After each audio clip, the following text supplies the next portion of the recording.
Assalamualaikum warahmatullahi wabarakatuh. Pada kesempatan kali ini, kami akan mempresentasikan proyek penelusuran informasi yang berjudul Nusantara Finder.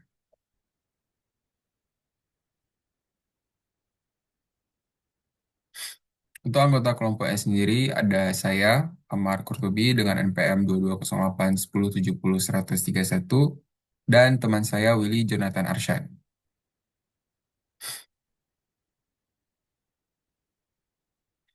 Ringkasan eksekutif. Mengapa kami membangun sistem ini? Di era digital saat ini, informasi wisata sangat melimpah, namun seringkali tidak terorganisir dengan baik, terutama untuk destinasi lokal. Hal ini membuat wisatawan kesulitan mendapatkan data yang benar-benar relevan. Nusantara Finder bertujuan untuk membantu wisatawan mencari informasi tentang turisme lokal, akomodasi, dan tempat bersejarah di Indonesia. Dengan teknik utamanya ada tiga, yaitu cosine similarity, Jakarta similarity, dan BM25 atau BM25. Datanya diambil dari artikel wisata yang pre-processing dan diindeks menggunakan inverted index.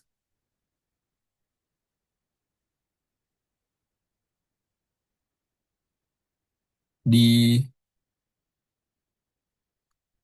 Nusantara Finder hadir sebagai solusi sistem pencarian informasi turisme lokal, akomodasi, dan tempat bersejarah yang efisien.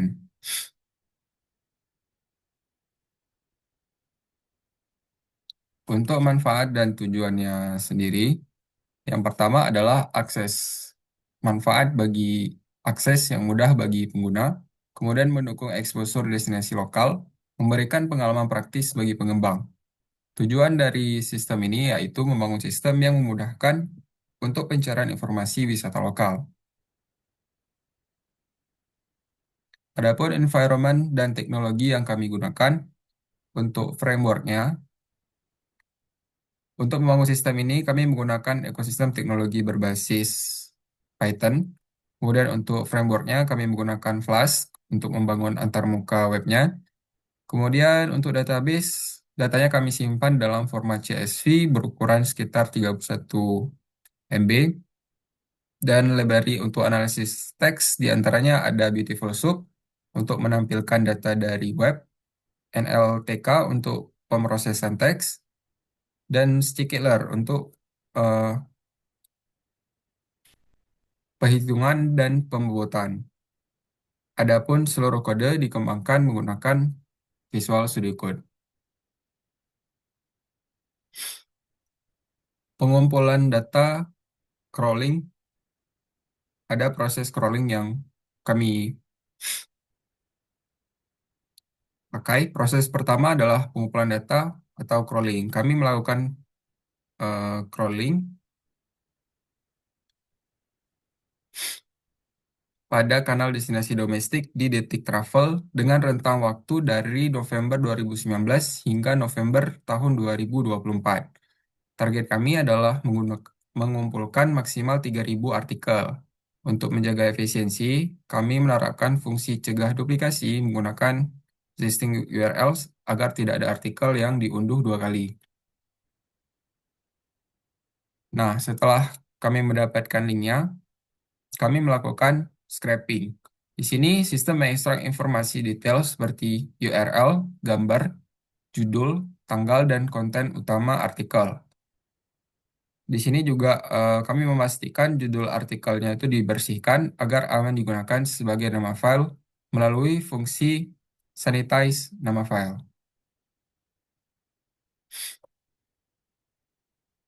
Selanjutnya, setelah dari scraping, biasanya data mentah dari internet itu sangat kotor. Oleh karena itu, tahap preprocessing ini kami lakukan. Yang pertama ada cleaning. Kami menghapus teks iklan seperti advertisement, scroll to continue, serta merapikan baris kosong yang berlebihan. Kemudian ada case folding, di mana semua teks diubah menjadi huruf kecil agar seragam. Kemudian selanjutnya ada filtering, di mana kami menghapus angka dan tanda baca yang tidak diperlukan. Dan juga ada tokenisasi dan ada tokenisasi, di mana teks dipecah menjadi daftar kata atau token. Kemudian, kemudian kami membuang kata-kata umum yang tidak bermakna atau stop words dan melakukan lemmatization untuk mendapatkan kata dasar. Selanjutnya adalah eh, indexing. Tahap terakhir yang saya jelaskan adalah indexing. Agar pencarian berjalan sangat cepat, kami tidak mencari kata satu persatu di setiap file saat user mengetik, melainkan kami membangun inverted index. Nanti sistem akan membaca file, menghitung frekuensi kemunculan setiap kata, dan memetakannya.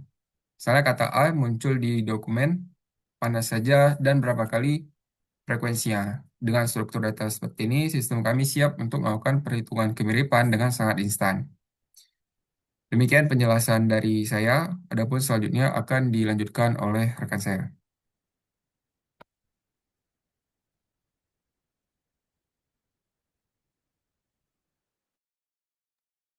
Nah, berikutnya itu untuk algoritma yang kami gunakan sendiri itu ada tiga, yaitu Jakarta Similarity, Quotient Similarity, dan BM25. Oke, yang pertama yaitu Jakarta Similarity. Nah, algoritma Jakarta Similarity ini merupakan metode yang bisa dibilang cukup simpel, di mana dia mengukur kesamaannya itu dengan membandingkan antara query dan datasetnya dengan ya seperti set gitulah. Jadi relatif simpel untuk eh, diimplementasikan, di mana nilai similarity-nya itu dari nol dan hingga satu, di mana nol itu tidak ada kesamaan dan satu itu identik.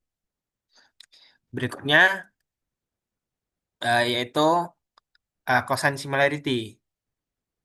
Nah, di mana untuk cosine similarity ini itu metodenya itu untuk mengukur antara query dan datasetnya yang telah kita bangun sebelumnya itu diukur menggunakan jarak cosine.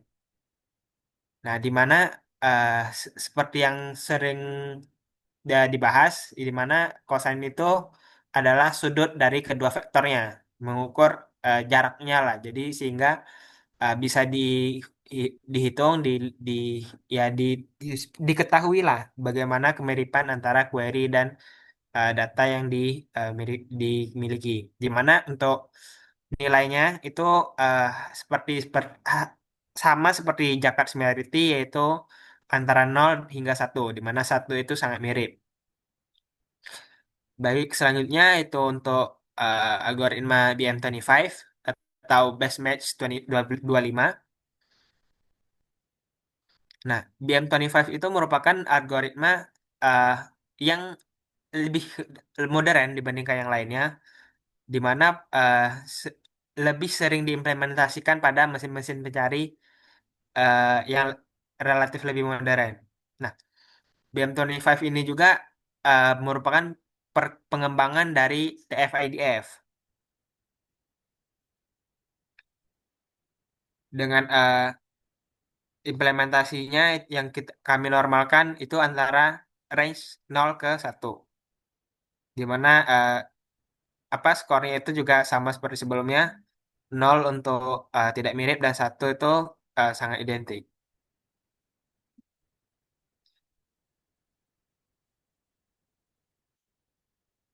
Baik, mungkin selanjutnya bisa langsung aja kita masuk ke bagian demo untuk aplikasinya yang dapat kita lihat di link tersebut.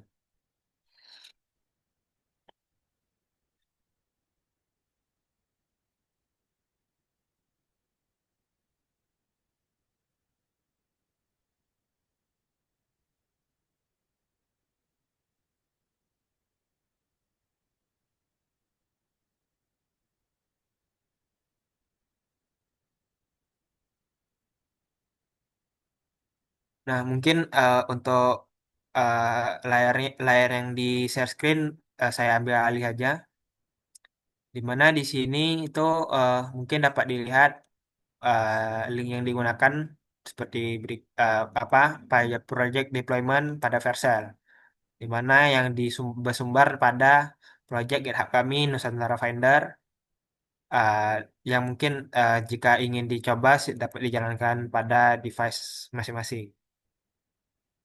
Nah, langsung saja kepada deploymentnya itu, pada tampilan awalnya itu menampilkan sedikit informasi mengenai search engine yang kami buat, di mana untuk mencari eh, aktivitas atau destinasi wisatanya itu dapat menggunakan ketiga algoritma yang telah kami sebutkan sebelumnya. Misalnya eh, apa ya, pantai gunakan Jakarta Similarity, maka tinggal mengklik cari setelah menuliskan keywordnya.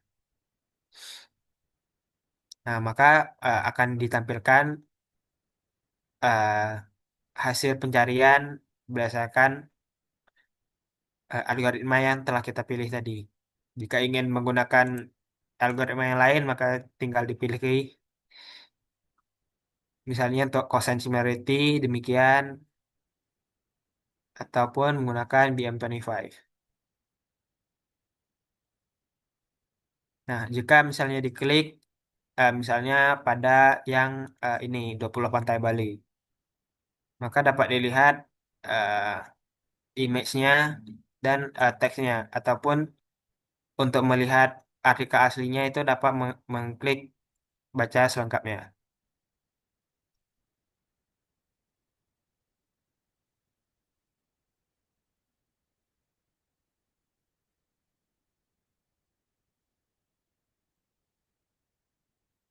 Baik, mungkin sekian saja untuk demo dari kami.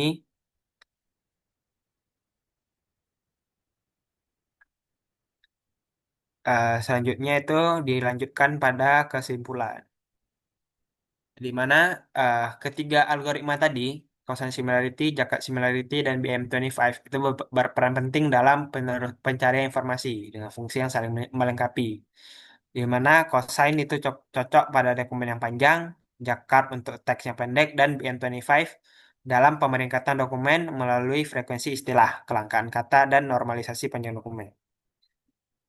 Aplikasi yang website yang kami buat itu memanfaatkan preprocessing dan ketiga algoritma tersebut untuk menghasilkan pencarian yang relevan dan cepat, sehingga sistem dapat menyajikan hasil yang terstruktur dengan skor kemiripan, sehingga memudahkan calon-calon wisatawan untuk mengakses informasi destinasi lokal secara efisien. Mungkin hanya sekian dari saya. Eh, saya kembalikan kepada partner saya. Terima kasih. Terima kasih. Mungkin segini saja presentasi dari kami. Terima kasih. Assalamualaikum warahmatullahi wabarakatuh.